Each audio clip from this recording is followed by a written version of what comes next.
मेजरपुरी ने बिल्कुल ठीक कहा। हम एक ऐसे समाज में रहते हैं जो कानून और व्यवस्था पर टिका है, और समाज में एक व्यक्ति के विरोध और विद्रोह के लिए कोई स्थान नहीं,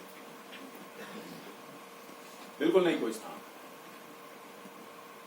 समाज ने, कानून ने, व्यवस्था ने विरोध प्रकट करने के लिए बना रखे हैं रास्ते, मीलों लंबे रास्ते।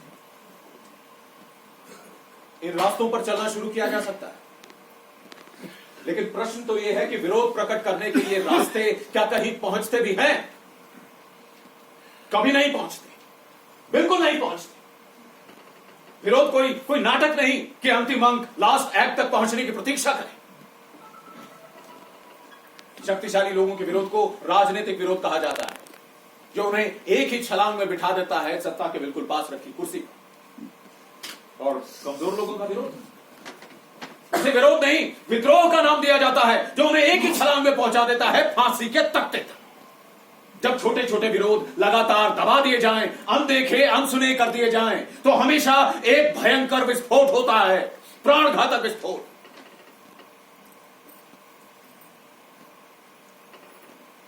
कानून और संविधान ने सबको बराबर का दर्जा, बराबर का अधिकार दे दिया, लेकिन बड़े आदमी ने छोटे आदमी को, ऊंचे आदमी ने नीचे आदमी को यह अधिकार नहीं दिया, बिल्कुल नहीं दिया।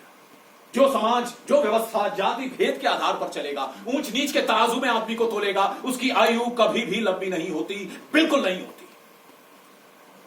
बराबर की बात तो दूर, सोचने के स्तर पर भी हम अपने से छोटों को बराबरी का अधिकार देने के लिए तैयार नहीं।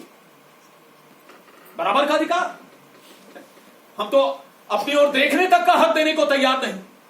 और इसका कारण वे सामंती प्रवृत्तियां, सोचने का सामंती तरीका, फ्यूडल टेंडेंसीज, जिनसे हमें अभी तक आजादी नहीं मिली।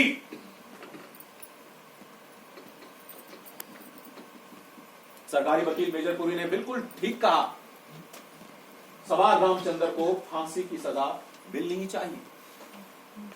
अपने देश की रक्षा की शपथ लेने के बावजूद उसने कर दिया इनकार एक अफसर की बच्ची की गंदगी उठाने से। अपने देश की रक्षा की शपथ लेने के बावजूद उसने हराम की औलाद जैसी साधारण गाली खाने से कर दिया इनकार। अपने देश की रक्षा की शपथ लेने के बावजूद उसने अपने कान, अपनी आंखें बंद करने से कर दिया इनकार। उसे दंड मिलना ही चाहिए। उसे आर्मी एक्ट 69 तथा इंडियन पीनल कोड की दफा 302 के तहत हर हालत में दंड मिलना चाहिए। मृत्युदंड, बार बार मृत्युदंड।